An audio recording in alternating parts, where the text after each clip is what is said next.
হেনস্থা করতে বারবার পুলিশকে দিয়ে তলব করাচ্ছেন মুখ্যমন্ত্রী মমতা বন্দ্যোপাধ্যায়। ভাটপাড়া পুরসভায় দুর্নীতি কাণ্ডে তলব নিয়ে এভাবেই ক্ষোভ প্রকাশ করেছেন বিজেপি নেতা অর্জুন সিং। তার কথায় পশ্চিমবঙ্গে একাধিক জায়গায় তৃণমূলের নেতারা তৃণমূল নেতাকে খুন করছে। সারা রাজ্যে বিষাক্ত স্যালাইন চলছে। হাসপাতালে ফেয়ার প্রাইস শপে জালি ওষুধ বিক্রি হয়, সেটা দেখার সময় নেই। কিন্তু রাজনীতির বিরোধী যারা আছে তাদেরকে পুলিশকে দিয়ে হেনস্থা করানোর জন্য বারে বারে নোটিশ পাঠানো হচ্ছে। অর্জুনের আরো মন্তব্য, অদ্ভুত একটা পৌরসভা চলছে যেখানে চেয়ারম্যান নিজে সই করে না, পুরসভার চেয়ারম্যানের ছেলে মেয়েরা সই করে অর্ডার পাস করে। পুরসভার অফিসটাকে কর্পোরেট অফিস বানিয়ে কোটি কোটি টাকা তছনছ করছে।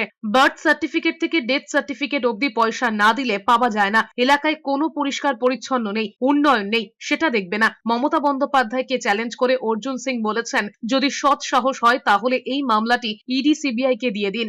মমতা ব্যানার্জি সরকারের কাছে কোনো কাজ নেই, তৃণমূলের নেতার তৃণমূলকে খুন করছে। সারা বাংলায় স্লাইন চলছে, যে বিষাক্ত স্লাইন, সেটা দেখার সময় নেই। হসপিটালে ফেয়ার প্রাইস শপে 2 নম্বরই ওষুধ বিক্রি হয়, সে দেখার সময় নেই।